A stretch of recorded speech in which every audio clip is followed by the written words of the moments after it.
Olá, tudo bem com vocês? Eu sou o professor Rodrigo, professor de Geografia e também de Atualidades. Quero agradecer muito a presença de cada um de vocês aqui no meu ambiente virtual. Parabenizar vocês também pela iniciativa de continuar aí com os estudos, na empreitada de conseguir bons resultados nessa avaliação que vocês irão fazer em breve, né? Então, eu quero também dizer que todo o material que for compartilhado com vocês estará também à disposição, tá? Para que vocês consultem os links das notícias que foram separadas para esse repertório de aproximadamente 30 questões, ou melhor, 30 artigos do que foi importante no ano de 2020 e também no primeiro semestre do ano de 2021 aqui no Brasil. Então, essas primeiras aulas serão especificamente sobre o Brasil e mais tarde vocês terão as aulas relativas aos assuntos do que foi notícia no mundo. Combinado? Então, vamos aí na sequência. Bons estudos para vocês. Fiquem à vontade para acelerar aí o vídeo para aproveitar bem o tempo. Lembrando que o edital ele é amplo, né? Quando você fala sobre o que é a notícia que envolve as atualidades. Então, é um grande desafio para nós, uma vez o que não falta é notícia, o que não falta é assunto. Então, passamos aí uma peneira e acreditamos que, se der tudo certo, vocês vão se dar bem com essa aula aí. Combinado, pessoal? Então, vamos lá. Boa sorte aí para todo mundo, tá? E bons estudos. Vamos começar, então, com o nosso primeiro assunto aqui, relativo, então, à chegada de quem? Oh, meu Deus do céu, né? A gente já está enjoado de falar disso, mas a gente tem que lembrar.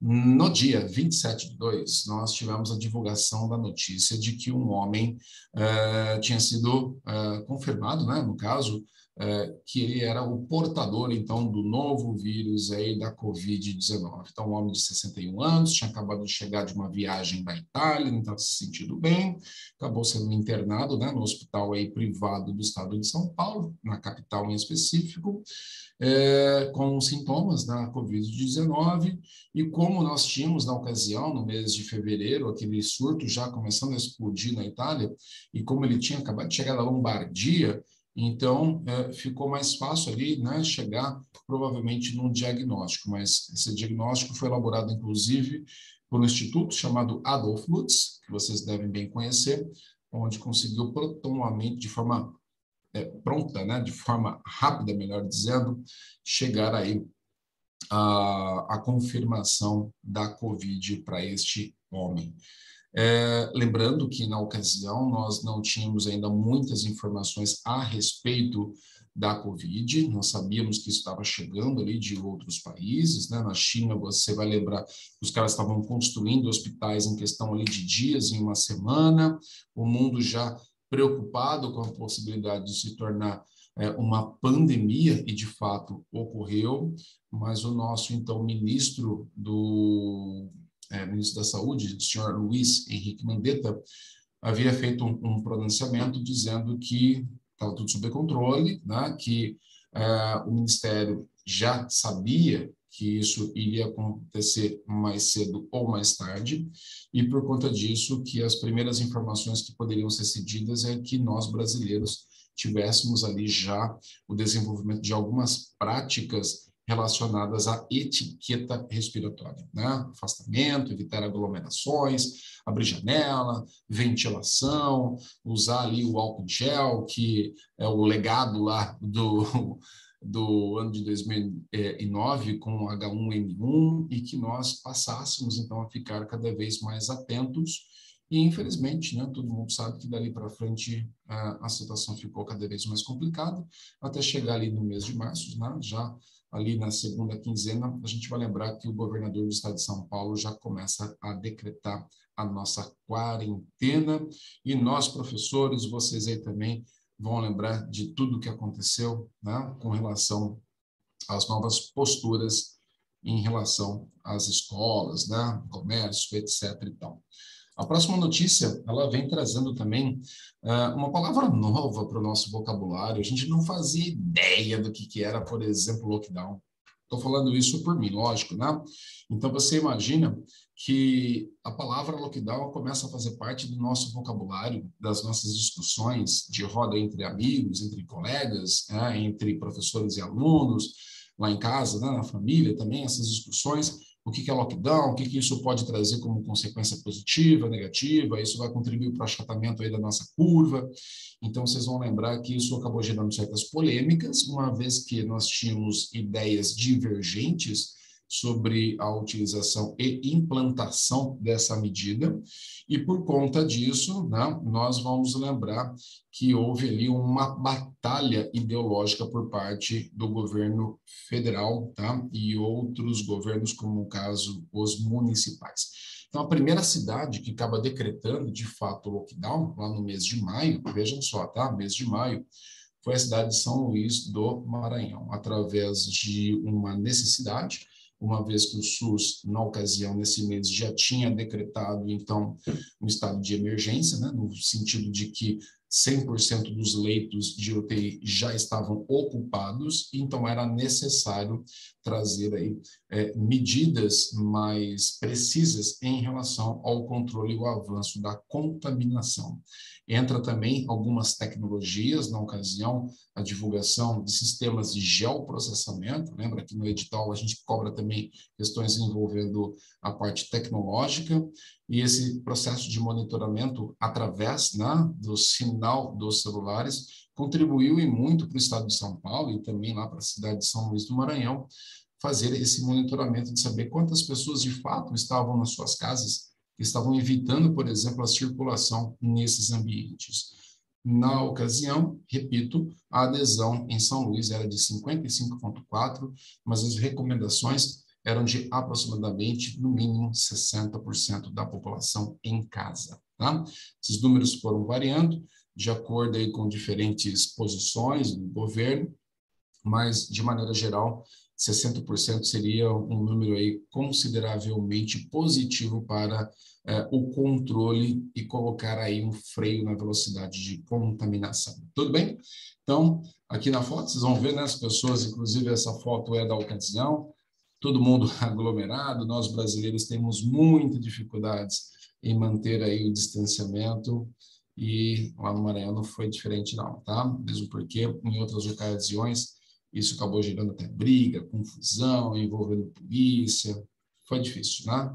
Não só lá, na maior parte das cidades brasileiras. Terceira notícia, ela fala sobre a questão do home office, né? Olha que interessante. Home office atinge 11% dos trabalhadores no Brasil diante da pandemia em 2020. É isso mesmo, né? Então, o Instituto de Pesquisas Econômicas Aplicadas, que é um departamento aí vinculado ao IBGE, fez um levantamento de 74 milhões, tá? Então, dos 74 milhões de pessoas que estavam trabalhando na ocasião, 8,2 milhões, ou seja, 11%, atuavam na modalidade remota, ok? E aí tem alguns números que chegam para nós mostrando algumas questões interessantes, né, na interpretação, de repente isso pode aparecer aí na sua prova. Então, vamos lá, ó, desses 8,2 milhões, 4,7 deles, 4,7 milhões, estavam trabalhando nos estados da região sudeste. Então, mais da metade se concentra na região mais rica do Brasil também. Parece-me óbvio, né? O que corresponde a 58,2% dessa população de trabalho remoto. Agora, o que chama ainda mais, tá, a nossa necessidade de reflexão sobre o assunto, de que algumas regiões elas têm uma carência enorme para poder realizar um trabalho como esse, né? Então, não tivemos escolha, chega então um decreto, você precisa se afastar, precisa ficar em casa, os alunos também, né? Os trabalhadores de outras empresas que não sejam do ramo educacional também tiveram muitas vezes que partir para essa questão, e aí você percebe que alguns estados brasileiros não estavam preparados para isso, né? Tecnologicamente e também no sentido de qualificação profissional. Quantos de nós tivemos que aprender do dia para a noite, dominar certas ferramentas, certos softwares, né? Ou hardwares, como por exemplo câmera, né? Eu não tinha câmera Agora eu tenho uma câmera no meu computador, então nós tivemos que nos adaptar de uma forma muito rápida.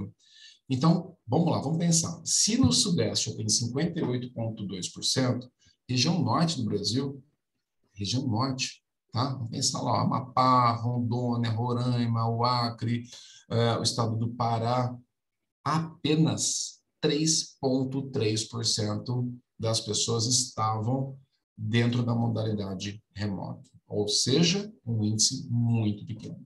E por conta disso, talvez a gente vá até entender outros problemas que a região de Manaus acabou enfrentando. Olha só que interessante, né? Mais estatísticas. Então, 56,1% são mulheres, 65,6% são brancos, 74,6% possuem nível superior, né? Para você dominar um computador e um trabalho junto com ele, você precisa de qualificação profissional. 63,9% estavam no setor privado, beleza? Então, é importante a gente perceber a conotação dessa questão da desigualdade tecnológica e também da desigualdade de você oferecer ao seu empregado a possibilidade, inclusive, de manter a sua segurança e desenvolvimento do seu trabalho em casa e, obviamente, seu emprego. Não é verdade? Então, é um assunto aí que pode aparecer na tua prova. A quarta notícia, falando sobre mais um assunto ruim, né? 14,8 milhões de brasileiros estão desempregados. Olha que triste. Tragédia, né? Tragédia. Então, quando a gente olha esse número, a gente realmente fica assustado. A gente vai lembrar que aqui no Brasil nós já tivemos índices há uma década atrás, onde eu tinha desemprego aí de 6% da população. Hoje eu tenho um desemprego aí na casa dos 15% da população brasileira. Então, mais do que dobrou, é assustador. E aí os especialistas e a própria reportagem vai trazer para vocês algumas explicações para justificar os porquês desse aumento do desemprego. Lógico que grande parte é a pandemia, mas não é só ela, tá? Então, o número 1 é o desaquecimento das atividades econômicas de 2014 para cá. Vocês vão lembrar que nós tivemos uma crise lá no governo Dilma, uma crise no governo Temer, e nós estamos ainda vivendo uma crise no governo Bolsonaro, tá? A crise econômica. Não consegue gerar, basicamente, uma economia saudável que parta, obviamente, para o incentivo e geração de emprego. Infelizmente, isso não está acontecendo. Outra questão é o cenário de incertezas. A gente não sabe exatamente o que está por vir. Não é verdade? A gente não sabe se a economia vai voltar a crescer, se ela vai manter a sua saúde, se ela vai conseguir se sustentar, se a gente tem uma projeção de novos negócios chegarem até o Brasil, se a pandemia vai acabar. É um cenário de incerteza. E aí o empregador, lógico, né, que está numa situação extremamente complicada, acaba segurando, se virando com o que tem, e aí o emprego fica para depois, tá? A gente tem também a questão das novas variantes que circulam sobre o território brasileiro. Lembra, então, que chega a Covid, depois a variante de Manaus, agora a Delta, e isso vai trazendo de novo as incertezas. E, por fim, né, as vacinas, que chegaram um pouquinho mais tarde do que era esperado. Vamos lembrar, o ano de 2020, a gente tinha a promessa de que talvez o estado de São Paulo já começasse a vacinação no mês de dezembro. Isso não aconteceu. Uma batalha, né, entre o governo federal e o governo estadual, o problema da Anvisa, né, com a demora no sistema de avaliação, de aprovação das vacinas, entre outras medidas, isso fez então que as vacinas chegassem mais à frente. Então, tudo isso contribui de alguma maneira para que aproximadamente de cada 100 brasileiros, 15 estejam procurando emprego. Muito triste, né? Quem sabe dias melhores virão, mas por enquanto esses são os números. Vamos lá para a próxima notícia? PIB, pandemia agrava o que já seria a pior década e piorou mesmo. Vamos falar dela?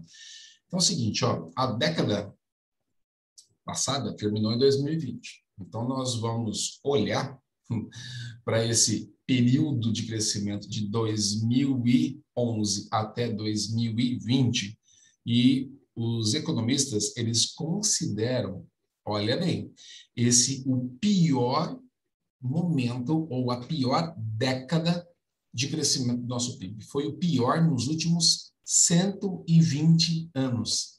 Assustador, né?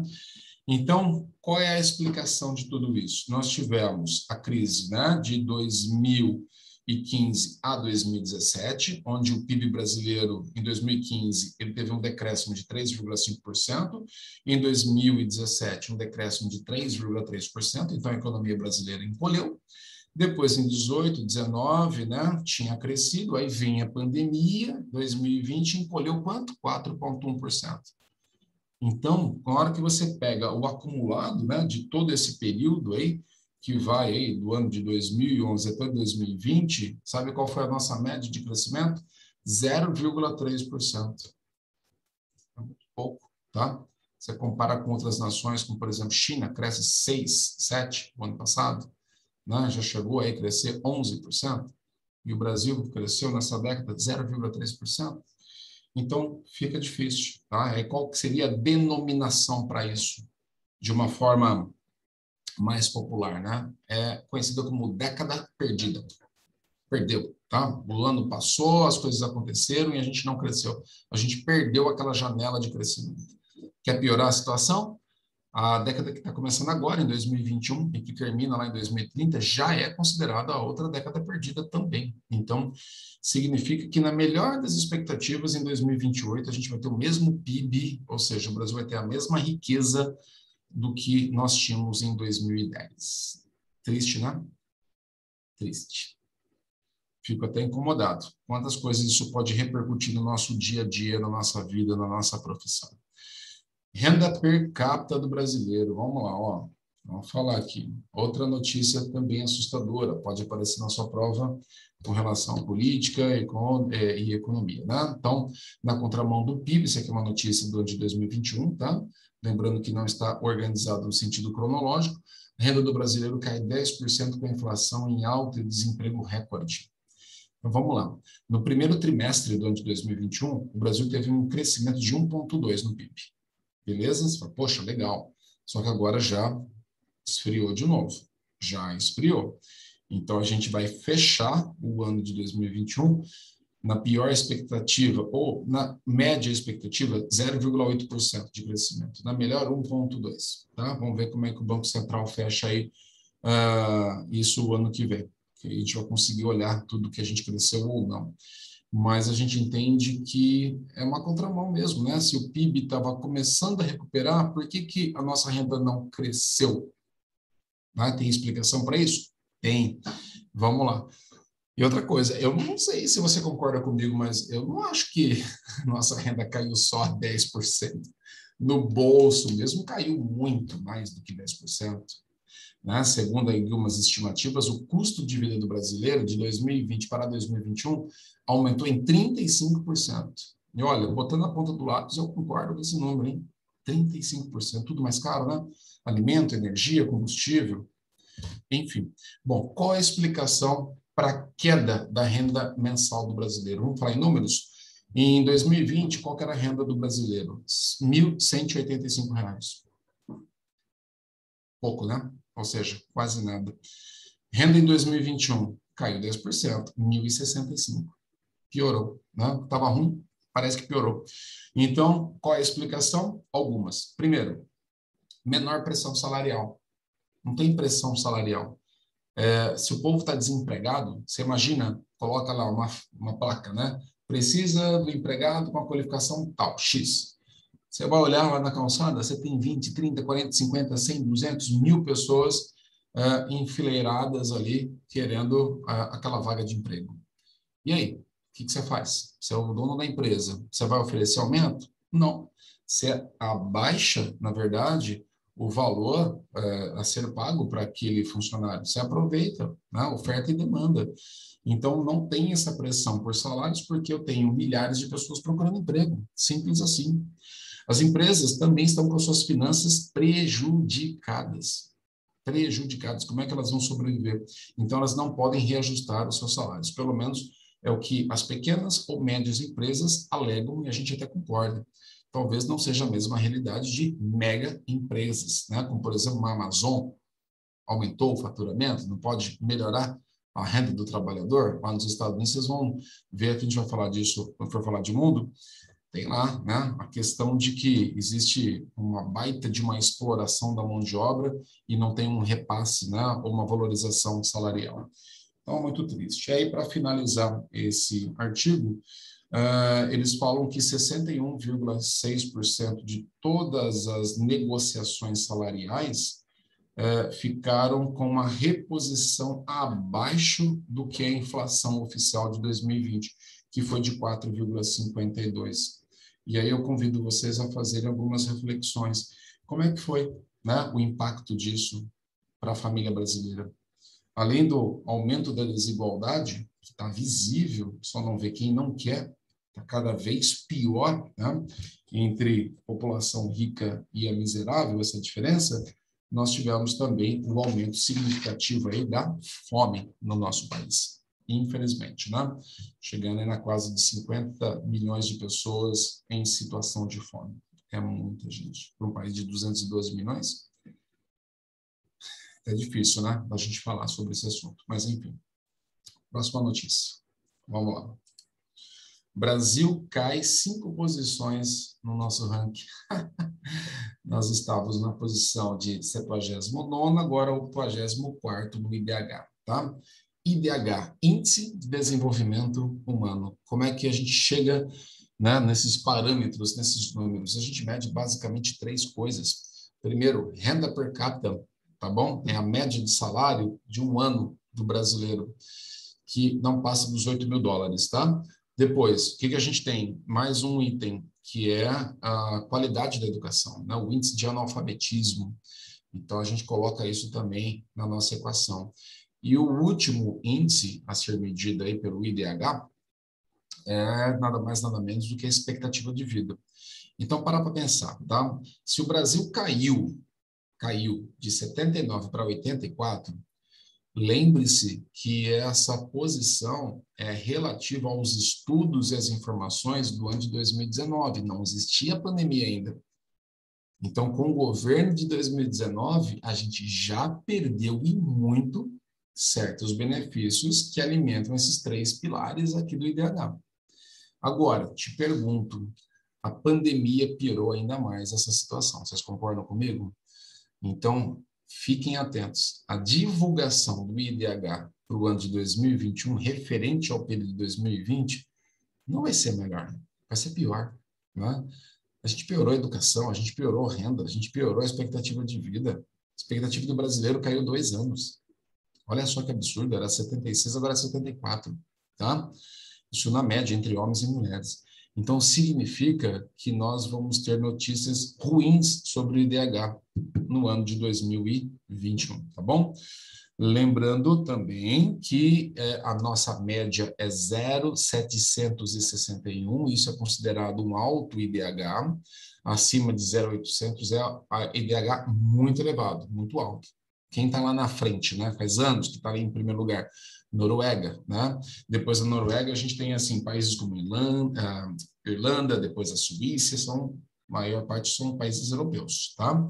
E aqui na América do Sul, pasmem, o Brasil está atrás de quem? Número 1, Chile. Número 2, Argentina. Número 3, Uruguai. Número 4, Peru. Número 5, Colômbia. E depois vem o Brasil. Olha só, nós estamos atrás desses países. A Argentina está muito mais à frente com todos os problemas que ela tem, tá? Em relação à qualidade de vida e ao IDH. Para finalizar, e a gente ir para a próxima notícia, infelizmente, né, a maior parte dos países do mundo perderam posições, tá bom? Então, em defesa aí, em partes do Brasil, a maior parte dos países do mundo perderam posições nesses últimos anos. Vamos lá, próxima notícia, importante, né? O governo sanciona aí o auxílio emergencial. Vamos lembrar que ele foi divulgado, né, e colocado em prática com um pouco de atraso. Lembra-se, então, que isso começa a ser discutido no final do mês de março e é aprovado pela PL 873/2020 no mês de abril, tá bom? Já no mês de maio já começa ali uma rodada de pagamentos de um auxílio de R$ 600, principalmente para as pessoas mais necessitadas. E quem seriam elas? Né? Pessoas que estavam desempregadas, que não estavam recebendo auxílio-desemprego, ou que não estavam inscritas em algum programa social, como, por exemplo, né, um Bolsa Família, alguma coisa assim do tipo. Famílias que tinham mais de 2 membros, famílias que eram chefiadas por mulheres, tinham, então, esse direito. Então, nós tínhamos ali alguns pré-requisitos para que você pudesse, de alguma maneira, participar desse auxílio emergencial. Vocês vão lembrar das filas enormes ali na Caixa, né, em busca ali desse dinheiro. Tratava-se, inclusive, de que ali estavam fazendo aglomeração, virou ali um problema gigantesco na organização de quem trabalha no banco, mas, ao mesmo tempo, a gente entende que isso trouxe um fôlego para essas pessoas mais necessitadas que enfrentaram a pandemia, tá?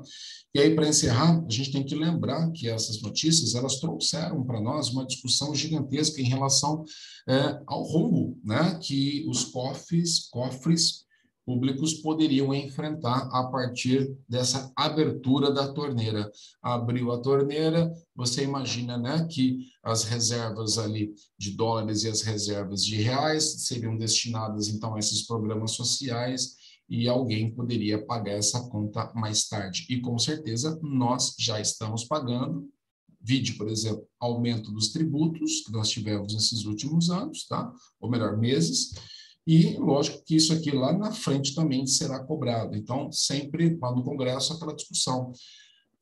Mantém, né, o auxílio emergencial ou corta o auxílio emergencial. Então, foi aquela disputa entre o Ministério da Economia, né, o Ministério da Cidadania também, congressistas, senadores, sociedade civil, mas no final das contas nós tivemos, então, o projeto aí de lei aprovado, tanto é que no ano de 2021 a gente continua com o auxílio emergencial, lembrando que agora são valores bem menores, que partem de R$ 150 até no máximo 375. Os critérios aí ficaram, né, um pouco mais acirrados, vamos pensar assim, onde nós precisamos realmente fazer certas comprovações, mesmo porque o ano passado nós tivemos vários casos de desvio desses auxílios, inclusive com filhos e membros de pessoas envolvidas, inclusive no Ministério da Saúde, né? Então, você imagina pessoas que têm renda, pessoas que têm poder, que deveriam dar o exemplo e que, de alguma maneira, se beneficiar de um auxílio para famílias e pessoas realmente necessitadas, né? Então, muito complicado. Lembrando, então, que no ano de 2021, o auxílio termina no mês de novembro, tá? Numa rodada de um ciclo de 7 pagamentos, sendo que a parcela menor é 150 e a maior 375. Não é muito dinheiro, mas a gente sabe que isso, de alguma maneira, contribui para a sobrevivência dessas pessoas e também ajuda a explicar o porquê que os alimentos subiram. Tá? É um dos motivos, não é o único, mas é um dos motivos. Próxima notícia, pessoal, está relacionado, então, às queimadas que atingiram o Pantanal no ano de 2020. Que tragédia, né? Que ano desafiador nós enfrentamos e ainda estamos enfrentando. Então, segundo o INPE, né, que é o Instituto Nacional de Pesquisas Espaciais, divulgou ali, a partir do mês de novembro, um período de secas acentuados ali na região centro-oeste, né, do nosso país, o que fez, então, com que a vegetação ali do Pantanal secasse de uma forma mais rápida e mais abrangente em termos espaciais. Então, o que acontece? Nós tivemos aí vários focos de queimadas. Entre esses focos, o INPE identificou que 2.058, né, imagens de satélite mostrando exatamente esses focos de incêndio estavam em propriedades privadas, tá? 16 focos em unidades de conservação, 6 focos em terras indígenas, e aí isso acabou acendendo aí a ideia, né? Isso será que foi uma causa natural, ou isso, de repente, foi um momento em que alguns grupos, entre eles pecuaristas, né, e também agricultores, aproveitaram para poder atear fogo naquela vegetação mais seca e, de alguma maneira, aproveitar isso para a extensão das suas terras? Não é uma afirmação, é uma pergunta, tá? A gente sabe também que houve um grande atraso por parte do governo federal para poder mandar até a região uma força-tarefa para contribuir, de alguma maneira, para impedir o avanço dessas queimadas, né? Igual aconteceu esse ano aqui no Parque do Jari, os caras ficaram uma semana ali, mas conseguiram controlar o fogo, mas nós tivemos meses contínuos de queimadas na região do Pantanal e que, por fim, acabou consumindo aproximadamente 30%, tá, de toda essa área desse bioma que é único, só existe aqui na América do Sul. Não se repete em nenhum outro lugar do planeta Terra. Se você que está aí me ouvindo já foi para o Pantanal, você sabe que ali é um santuário de pássaros, de mamíferos, né, de animais, de peixes. É um lugar incrível que, infelizmente, está sofrendo muito com essa degradação ambiental e, inclusive, é o bioma que mais perdeu água no Brasil. Assustadoramente, perdeu 25% nesses últimos anos, tá bom? Então, lembre-se dessa notícia, ela pode aparecer também aí na sua prova, não se esqueça, depois leia aí o material, combinado? A Embaixada da China acaba repudiando postagem do senhor Eduardo Bolsonaro. Então, essa notícia ela foi publicada no dia 24/11/2020, acabou gerando aí uma certa polêmica, mesmo porque o que aconteceu? Então, o senhor Eduardo Bolsonaro, abre aspas, né, disse assim nas suas redes sociais, que estava, então, em uma aliança global para um 5G seguro e sem espionagem da China. Fecha aspas. A embaixada chinesa, de cara, leu, então, essa postagem e aí começou as notas de repúdio, né? Porque os chineses, independente se eles falam ou não a verdade, também não consigo julgar, tá? Mas eles dizem o seguinte, que não se pode, então, alegar que os chineses irão obter dados ou investigar, né? Ou fazer espionagem pelos dados dos brasileiros. Não sei, tem um pouco lá de receio, dúvidas, né? Em relação a isso. Mas a gente sabe que, em suma, existe um outro interesse por detrás disso. E, na verdade, é o quê? Basicamente, uma questão de dinheiro, tá? Quem que domina o 5G hoje no planeta Terra? Dois países. Primeiro, China, tá? Que tem mais tecnologia e tem preço mais competitivo, com empresas da Huawei, por exemplo, tá? Inclusive tem fábricas no Brasil.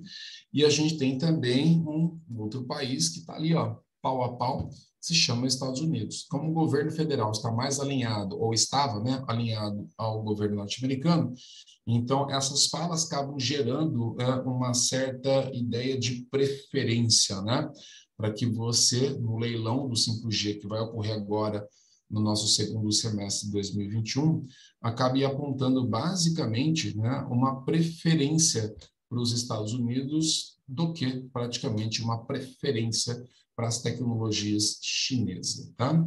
Isso gerou um mal-estar? Sim, mas gerou outros problemas. Por quê?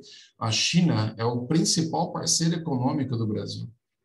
Olha que interessante, né? Então, se você tem um país que está sustentando o mercado de exportações brasileiras, penso eu, tá? Numa questão de diplomacia, que a gente tem que tomar um pouco de cuidado em relação ao que se fala, né, para esse país parceiro, independente se ele tem, né, comprovações de espionagem ou não. Então, eu entendo que a diplomacia deve ser estabelecida a fim de que as partes se entendam de uma maneira melhor. Mas não foi isso que aconteceu, né? E por conta disso, as redes sociais bombaram, grupos apoiando, então, Eduardo Bolsonaro, outros grupos falando que isso poderia trazer consequências para o agronegócio, né, para as tecnologias brasileiras, para envio de insumos, e, de fato, isso aconteceu, tá? Durante muitos eventos, a China acabou atrasando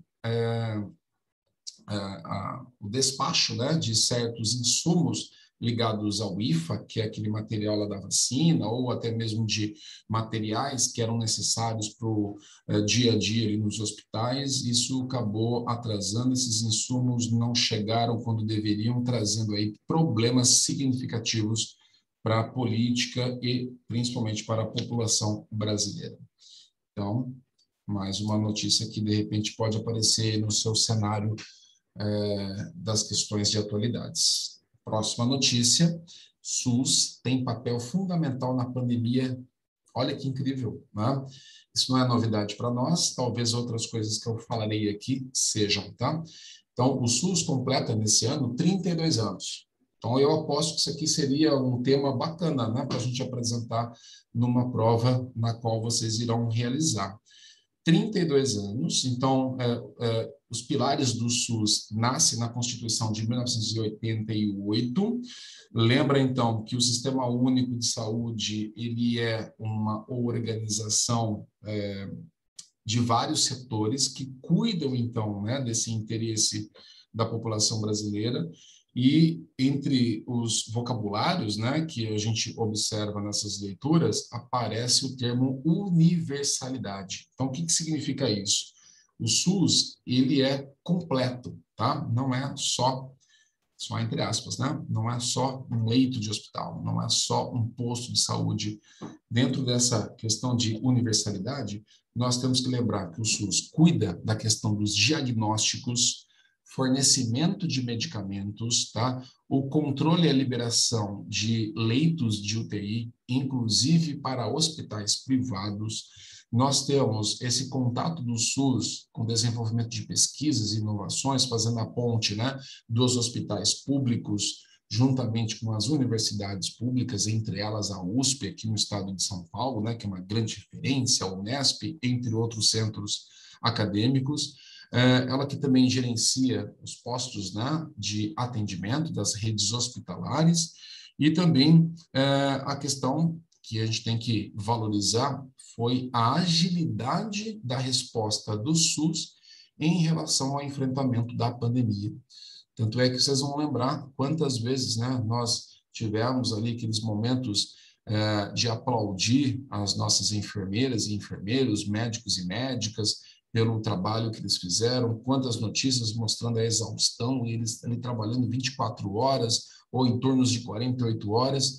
Então, olhar para o SUS é olhar para uma parte da nossa história e do nosso funcionamento, né, das estruturas dos serviços públicos que nos orgulham, assim como as escolas também nos orgulham, né?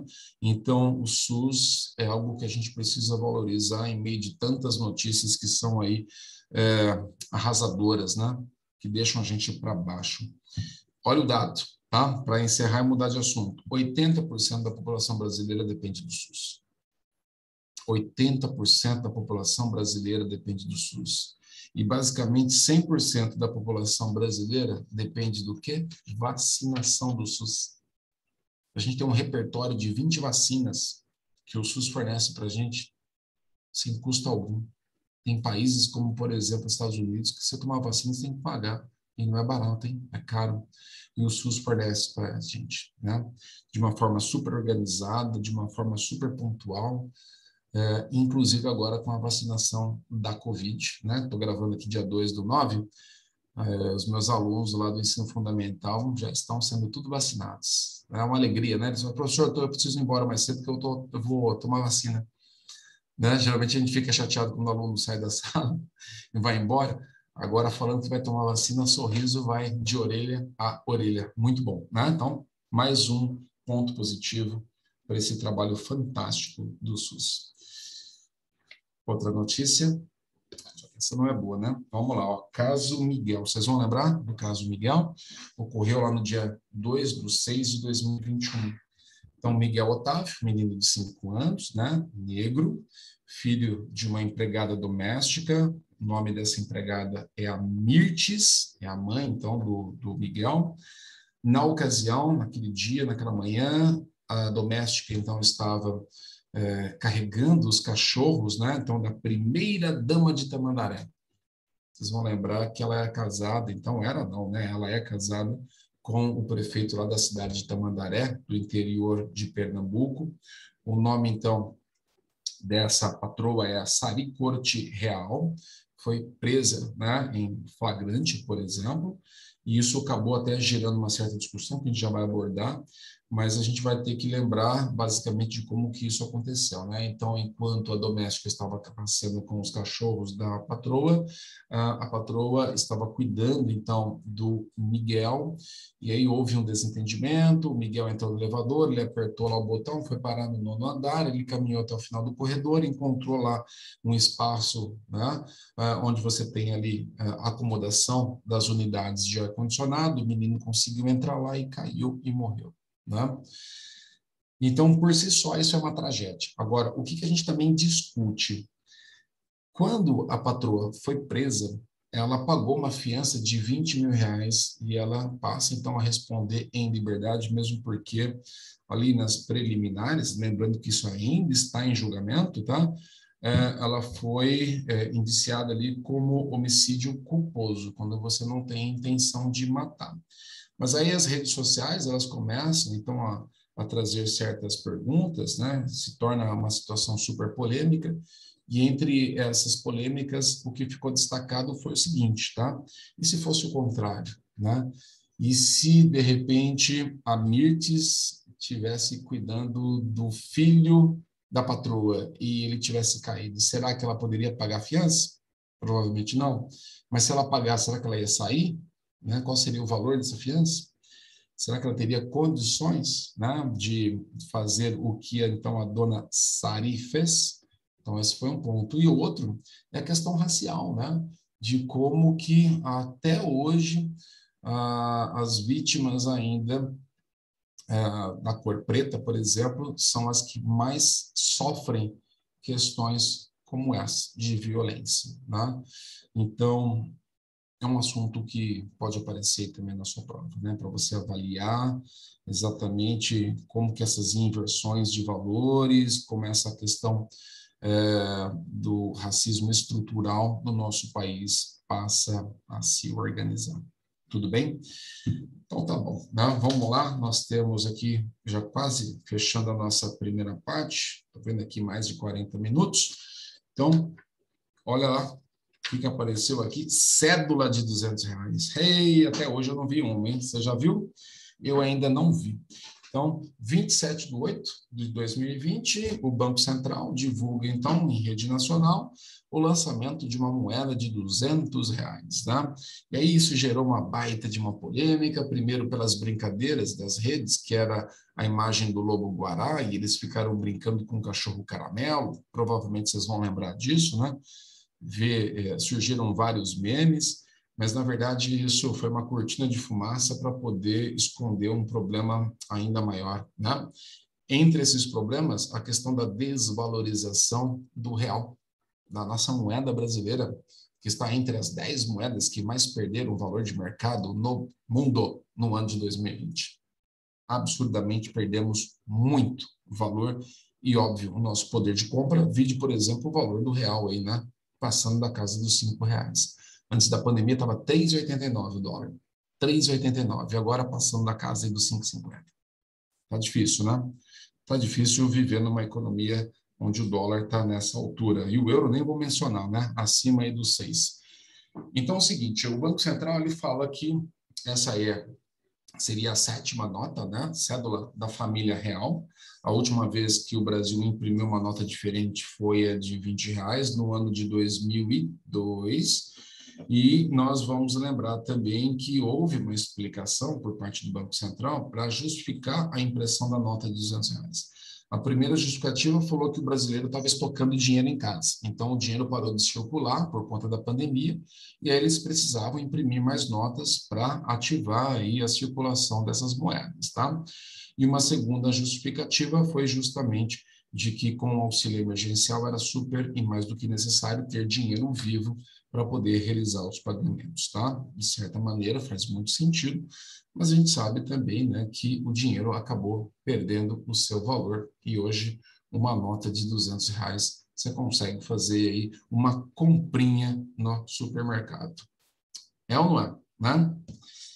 Triste, mas vamos lá, vamos seguir. Então, nós estamos chegando aqui na nossa reta final, mais 2 artigos e a gente encerra essa primeira parte, tá? Apagão no Amapá, você tem aqui uma reportagem super legal do G1, mostrando desde ali do dia 3 de novembro qual foi a trajetória cronológica de como que o apagão lá no Amapá trouxe prejuízos para esse estado. Foi muito triste, lembro bastante, falei disso na sala de aula várias vezes, e provavelmente você vai lembrar aí das reportagens que você assistiu.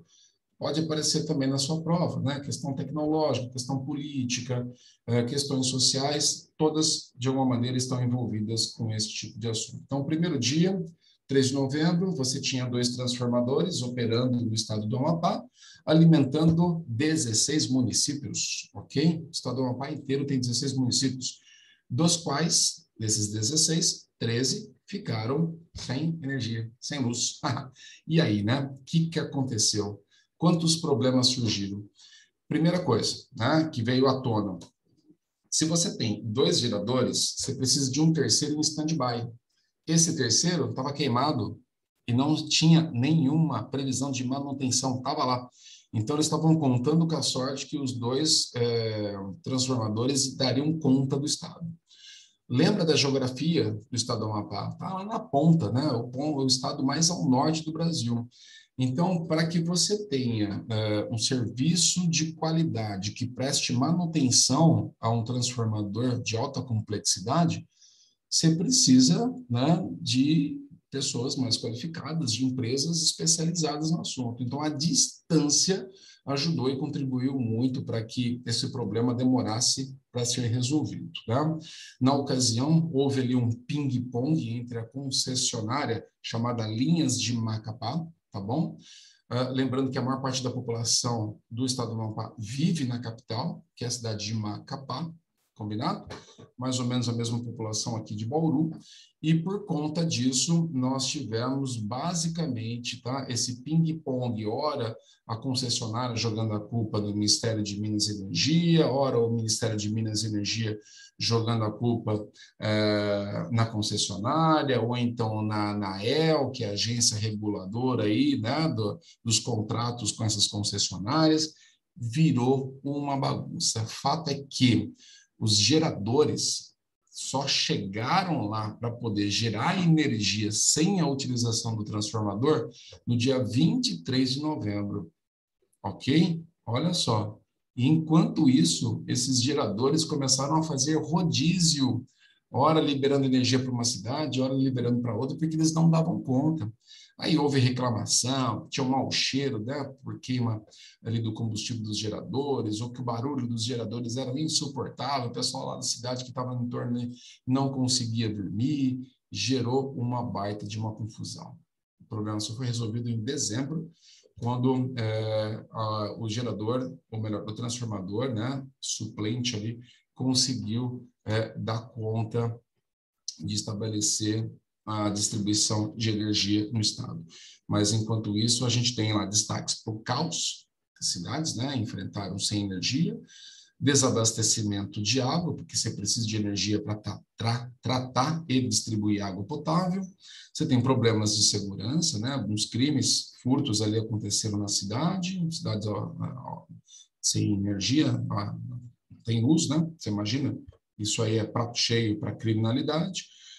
Aumento do número de casos da Covid, também problemas, né? Pessoas acabaram morrendo porque não foram assistidas pelas tecnologias como respiradores que estavam ali nos hospitais, e muita gente perdeu o alimento que estava no estoque, né? Supermercados tiveram que jogar comida fora. Então, assim, foi um caos, né? Um dia que a gente fica sem energia em casa, a gente já entende como isso é problemático, e imagina, por exemplo, você ficar o mês todo sem energia. Então, mais uma notícia aí para a gente lembrar desse transformador que pegou fogo. Depois, para encerrar, o Pix, pessoal. Pix, sistema de pagamento instantâneo, entra em vigor. E entrou mesmo, né? No dia 15 do 11, o Banco Central acaba divulgando aí o Pix, que é um sistema de pagamento rápido e que consegue fazer transferências em diferentes instituições financeiras, né? Esse é muito rápido, é instantâneo, não tinha limite, agora tem, né? Você tem um teto aí estabelecido pelos bancos. Isso ajudou, inclusive, a dar um gás nas atividades comerciais, facilitando o pagamento via QR Code, por exemplo, né?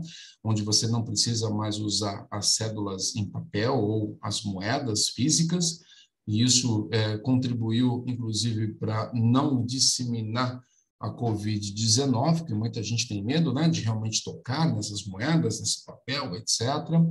Então, a gente sabe que isso chegou numa hora muito bem-vinda. Só que, ao mesmo tempo, isso trouxe algumas questões, né? Número um e aí, vamos pagar algum tributo para fazer essa transição? Muito provavelmente nós vamos, tá? Então, agora, nesse segundo semestre, aí o Paulo Guedes já falou que quer dar uma olhada nessas tarifas, provavelmente nós teremos sim que pagar algum tipo de imposto toda vez que a gente fizer essa transação. E um outro ponto que pode até aparecer aí na tua prova é uma consequência negativa do Pix. Aumentou o número de forma significativa de sequestros, as pessoas estão sequestrando pessoas e os seus celulares para que elas possam fazer transferências eletrônicas rápidas, sem rastreamento, assim, né? De uma forma mais prática, vamos pensar assim, para pegar dinheiro dessas pessoas, tá? Então, aumento da criminalidade e o número significativo de sequestros aumentou em função do Pix. Quem diria, né? Bandido não tem o que fazer mesmo, né? Então, eles acabam enxergando as oportunidades. Então, é isso, tá, pessoal? Essa primeira rodada aí de notícias do que foi relevante para o Brasil no ano de 2020 e algumas notícias aqui também do 2021 que se encerra aqui. Então, nós vamos ter a parte 2, falando aí sobre outras notícias em a outra metade.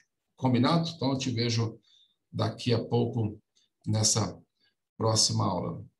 Combinado? Abraço.